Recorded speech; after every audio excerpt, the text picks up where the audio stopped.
She was a young woman thrust onto the throne, a pawn in a brutal game of power, and a tragic symbol of ambition and betrayal. A mere teenager, Lady Jane Grey reigned for only 9 days, caught in a perilous web of religious fervor and royal intrigue.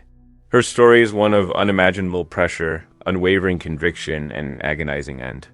Today, we delve into the heartbreaking details of her brief ascendancy and the chilling circumstances that led to her execution.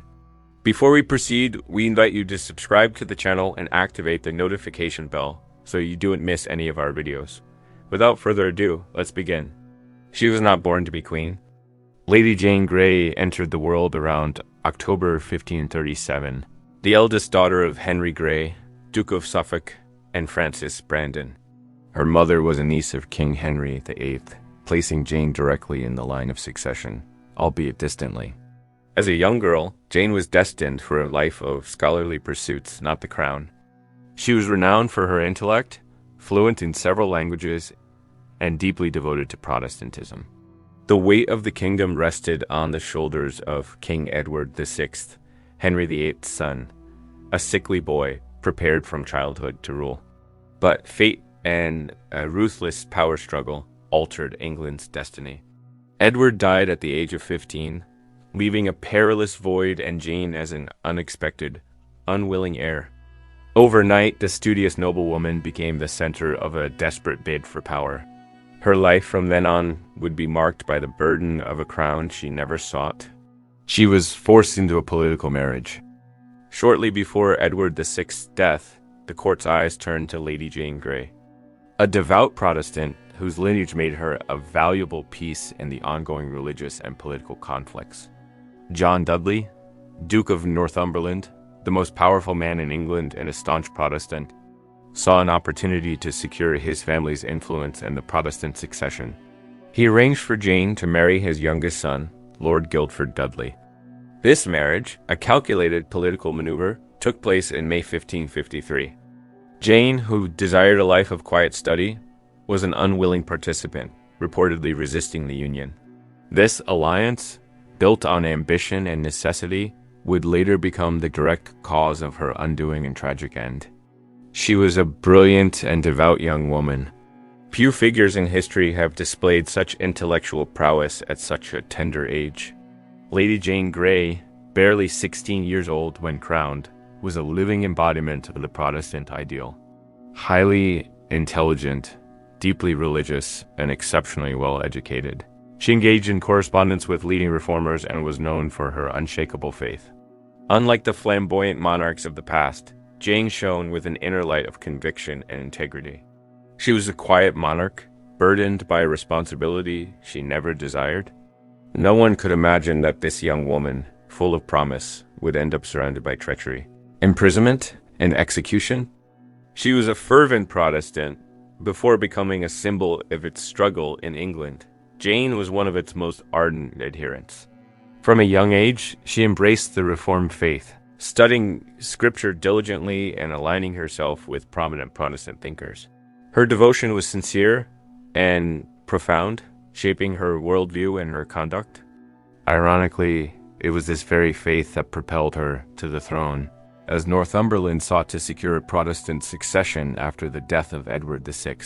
The young queen presented herself as a champion of the Reformed Church, and an orthodox monarch obedient to God's will. Paradoxically, it was her unwavering adherence to her faith that fueled the political crisis years later, when she refused to convert to Catholicism under duress. Desperate for a Protestant heir, Edward VI didn't just want an heir. He needed one aligned with his religious reforms. His dynasty, though still young, was firmly Protestant.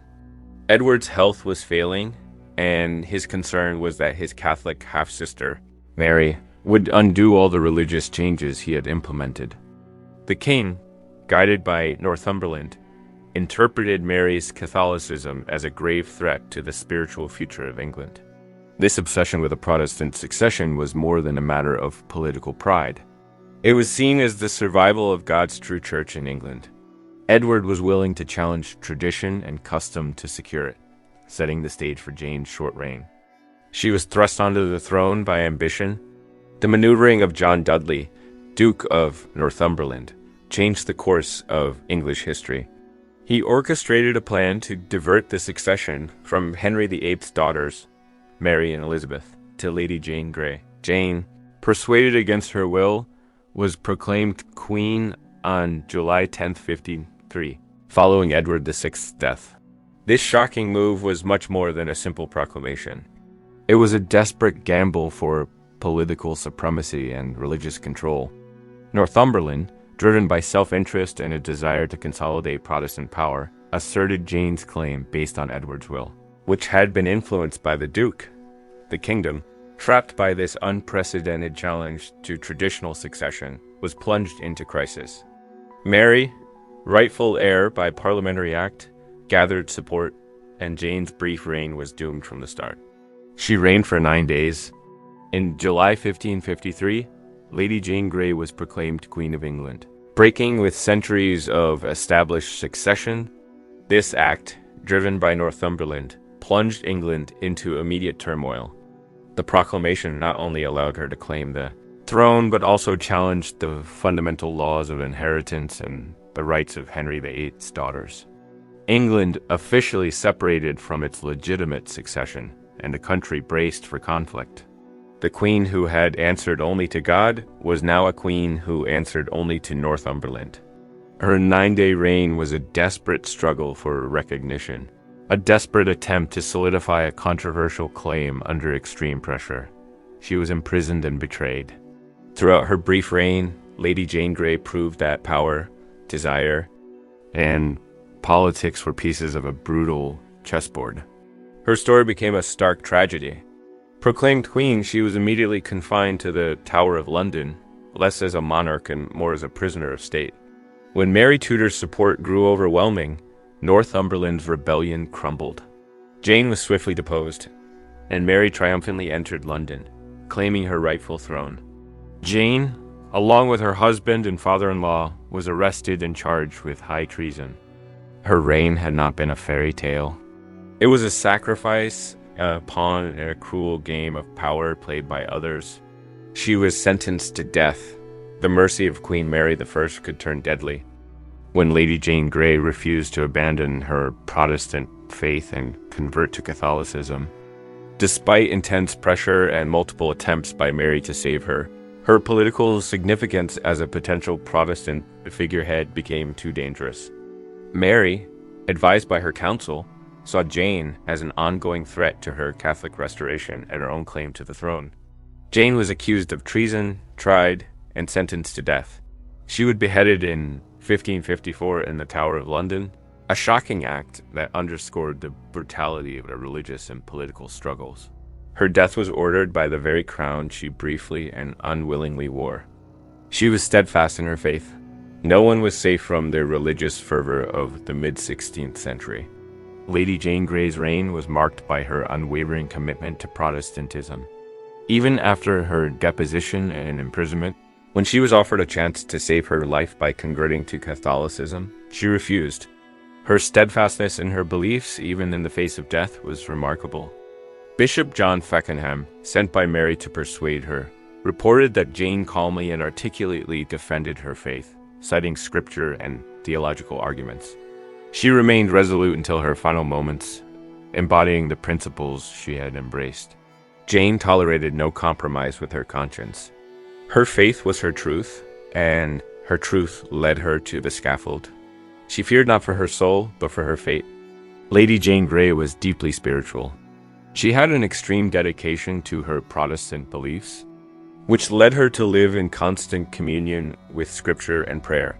She faced her imprisonment and impending execution with remarkable serenity, not fearing death itself. But perhaps the manner of it and the abandonment of her principles, this inner strength not only shaped her final days, but solidified her image as a martyr. Her fear of compromising her faith turned her into an unyielding symbol of Protestant conviction. She was executed at a young age. As the days passed, Lady Jane Grey remained imprisoned in the Tower, her fate sealed. Her health, though not overtly discussed, must have been under immense strain due to the psychological pressure and isolation. She was barely 16 when she ascended the throne and executed at the same age, or perhaps 17. The wound inflicted by her ambitionless ascent never truly healed, culminating in her tragic end. Her youth made her fate all the more poignant.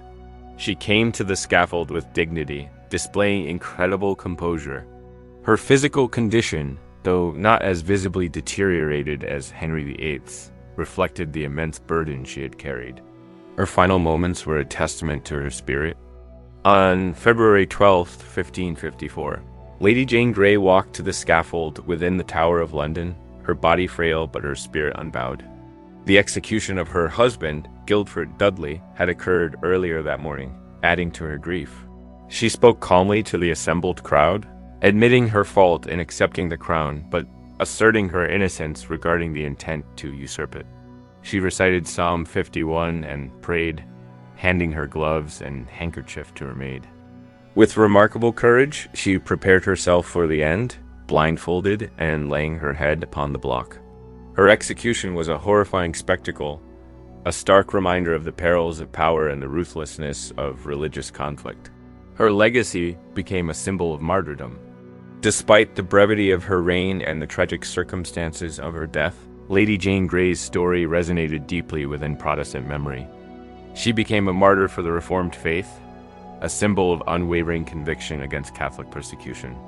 Her intellectual prowess and steadfastness in the face of death inspired countless others. Writers and historians often portrayed her as an innocent victim, a scholar queen caught in a cruel political game. Her quiet dignity on the scaffold cemented her place in history, leaving behind a bloody legacy of religious struggle and forging a new image of courage and faith against overwhelming odds. The life of Lady Jane Grey was a reflection of absolute conviction. Brilliant in her beginnings, but increasingly marked by betrayal, imprisonment, and isolation. Her death was as shocking as her reign, and the manner of her end symbolized the ultimate sacrifice for her beliefs. In spite of everything, it was her unwavering faith that transformed her brief time into an enduring legacy of martyrdom. Thank you for staying with us until the end of the video. Give us a like and subscribe to the channel for more historical content.